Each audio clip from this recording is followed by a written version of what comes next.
ஓம் சாய்ராம்.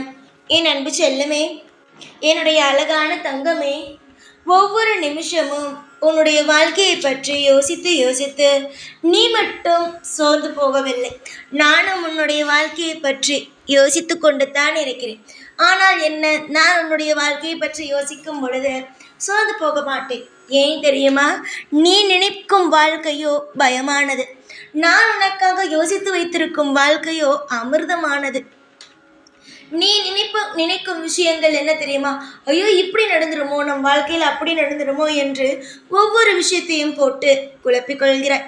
சில விஷயங்கள், நடக்காத விஷயங்களை கூட நடந்துருமோ என்று பயப்படுகிறாய். ஆனால் நானோ நடக்கும் விஷயத்தை மட்டுமே யோசிப்பேன், தேவையுள்ள விஷயத்தை மட்டுமே யோசிப்பேன். தேவையில்லாத விஷயங்களை நான் என்னுடைய மனதுக்குள் கொண்டு வர மாட்டேன்.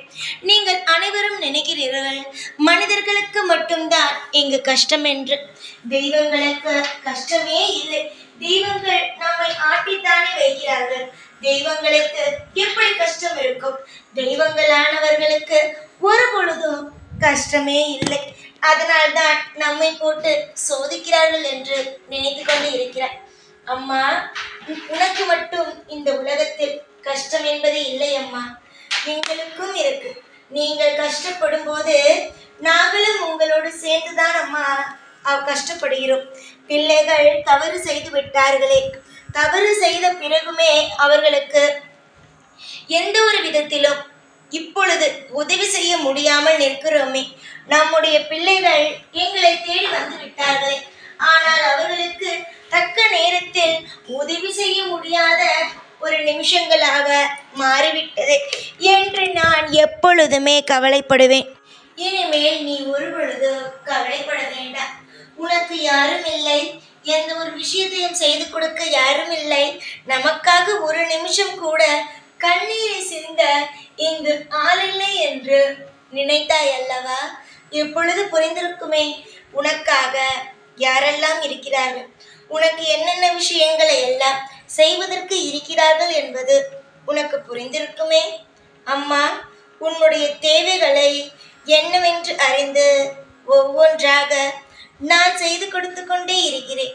ஒரு நிமிஷம் கூட உன்னை நான் கஷ்டப்படுத்த விரும்பவே இல்லை. நீ நினைத்து கொள்கிறாய் உன்னுடைய வாழ்க்கையில் நான் தான் எல்லா விதத்திலும் உனக்கு கஷ்டம் என்ற ஒன்றை கொடுப்பது, கஷ்டம் என்பது ஒன்றை நான் தான் உனக்கு அதிகமாக கொடுக்கிறேன் என்று இல்லை.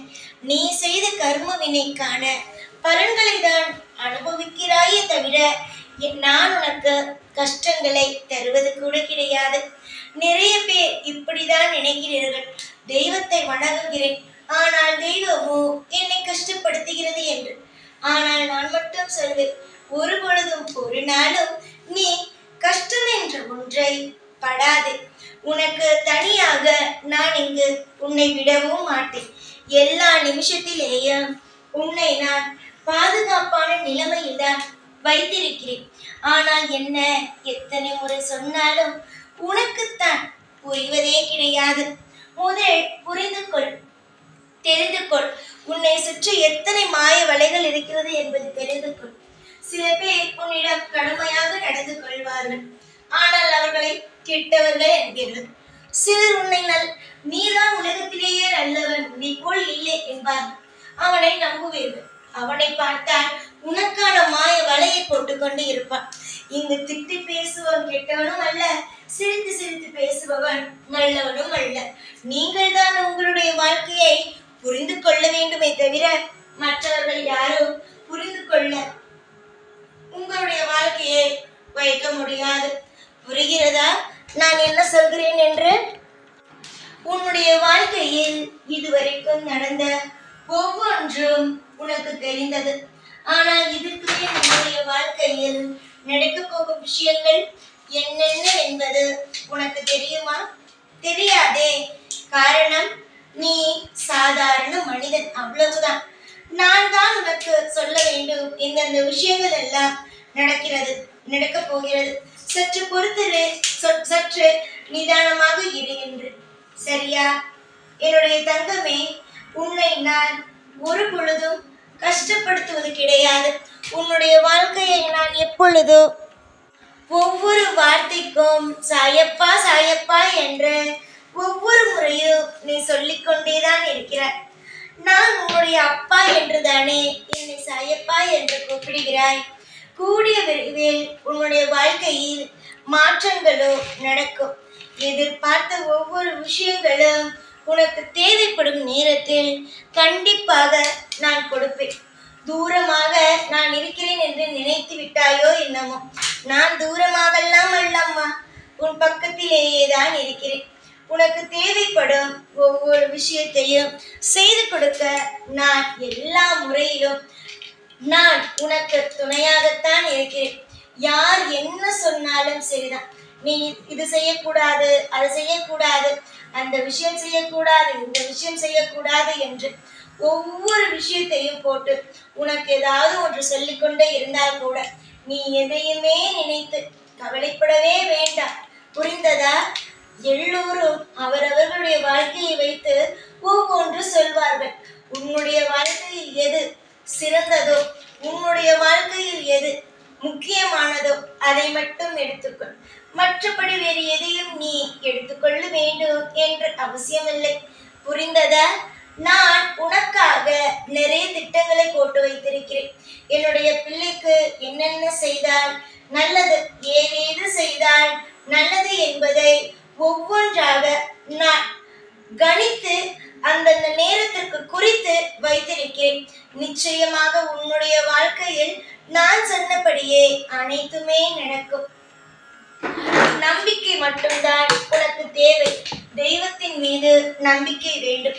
தெய்வத்தின் மீது நம்பிக்கையை விட உன் மீது உனக்கு நம்பிக்கை வேண்டும். கூடிய விரைவாக உன்னுடைய வாழ்வில் பல மாற்றங்களையும் சுவாரஸ்யமான விஷயங்களையும் நீ காண்பாய் என்பதில் எனக்கு எந்த ஒரு சந்தேகமுமே அல்ல. உன்னுடைய சந்தேகங்கள், உன்னுடைய கவலைகள் அனைத்தையும் நான் நிச்சயமாகவே குறைத்து உன்னுடைய வாழ்க்கையில் இன்பங்களை ஒவ்வொரு நாளும் கூட்டி அழகாக வைப்பேன். நீ என்னுடைய பிள்ளை. உன்னை எந்த மாதிரி அளவுக்கு வாழ வைக்க வேண்டும் என்பது தெரியும். நீ என்னிடம் ஒவ்வொரு நாளும் புலம்புவதே இந்த விஷயத்திற்காகத்தான். ஏன் என்ன சோதிச்சீங்க? எதுக்காக என்ன சோதிக்கிறீங்க? ஒவ்வொரு விஷயத்திலேயும் ஏன் என்ன எப்போதும் சித்திரவதை செய்றீங்க என்பது மட்டுமே. இனிமேல் உன்னுடைய வாழ்க்கையில் சித்திரவதை என்ற பெயருக்கு இடங்கள் எப்பொழுதுமே இல்லை. இனிமேல் நீ தேடும் ஒவ்வொன்றுக்கும் நான் உடனடியாக பதில் கொடுப்பேன். ஏற்கனவே உன்னுடைய வாழ்க்கையில் ஒவ்வொரு நிமிஷத்தையும் பற்றி நீ யோசிக்கிற. இந்த விஷயம் நடந்துட்டேன், அந்த விஷயம் நடந்துட்டேன். இனிமே நீ எந்த ஒரு விஷயத்தையும் பயமா நினைச்சு கவலைப்பட வேண்டாம். நான் ஒரு விஷயத்தை உனக்காக தள்ளி போட்டு கொண்டே இருக்கிறேன் என்றால் அது மிகப்பெரிய ஒரு அற்புதமாக நடக்கப் போகிறது என்று மட்டுமே அர்த்தம். சிலருடைய வாழ்க்கை பிரம்மாண்டமாக இருக்கும். அதையெல்லாம் வைத்து உன்னுடைய வாழ்க்கை இப்படி இல்லையே என்று நினைக்க கூடாது. அவர்களுடைய வாழ்க்கை அப்படி. உன்னுடைய வாழ்க்கை என்ன வேண்டுமோ அதை மட்டுமே என்னிடம் நீ கேட்க வேண்டும். புரிஞ்சதா? என்ன சொல்கிறேன், என்ன விஷயத்தை உனக்கு சொல்ல வருகிறேன் என்பது புரிஞ்சுதா? நான் செய்ய வேண்டும் என்று யோசிக்கும் அனைத்து விஷயங்களையும் உனக்காக நான் செய்து கொடுப்பேன். அதில் எந்த மாற்றமுமே இல்லை. புரிஞ்சுதா? எந்தெந்த விஷயத்தை நான் செஞ்சு கொடுக்கணும் அப்படின்னு நினைக்கிறேனோ அந்த விஷயங்கள் அனைத்தையும் நான் செய்து கொடுப்பேன். உனக்கு என்னென்ன விஷயங்கள் பிடிக்குமோ அந்த விஷயங்கள் அனைத்தையும் உனக்கு செய்து கொடுப்பேன். நீ நினைத்ததும் நடக்கும், நான் நினைத்ததும் நடக்கும். இது என்ன உனக்கு சந்தோஷம் பத்தியா? இரண்டுமே நல்லது தானே? அப்ப இரண்டுமே உன்னுடைய வாழ்க்கையில் நடக்க ஆரம்பித்துவிடும். இனிமே சாய் என்னோடு இல்லை, சாய் எனக்காக உதவியாக இல்லை, எல்லோருக்கும் உதவி செய்யும் அந்த கருணையுள்ள சாய் எனக்கு மட்டும் ஏன் கருணை இல்லாமல் போய்விட்டார் என்று கேட்கக்கூடாது. உன்னுடைய வீடு தேடி நான் வருவேன். ஒவ்வொரு நிமிஷத்திலேயும் உனக்கு துணையாக இருப்பேன். இனி நான் இல்லாமல் நீ ஒரு பொழுதும் இருக்க போவது அல்ல. நான் மட்டுமே உனக்கு துணையோடு இருப்பேன். ஏகப்பட்ட கவலைகளோடும் ஏகப்பட்ட விஷயங்களோடும் நீ இருக்கிறாய். ஒவ்வொன்றாக உன்னுடைய கவலைகள் அனைத்தும் போகும். ஒவ்வொன்றாக உன்னுடைய சந்தோஷங்கள் ஒவ்வொரு இன்று கஷ்டப்பட்டால் வாழ்க்கை முழுவதும் கஷ்டம் அல்ல. வாழ்க்கை ஒரு நாள் மாறும். நிச்சயமாக நல்லதே நடக்கும். எப்பொழுதும் உன் கூடவே இருந்து உன்னை வாழ வைப்பேன் இந்த சாய்நாத். ஓம் சாய்ராம்.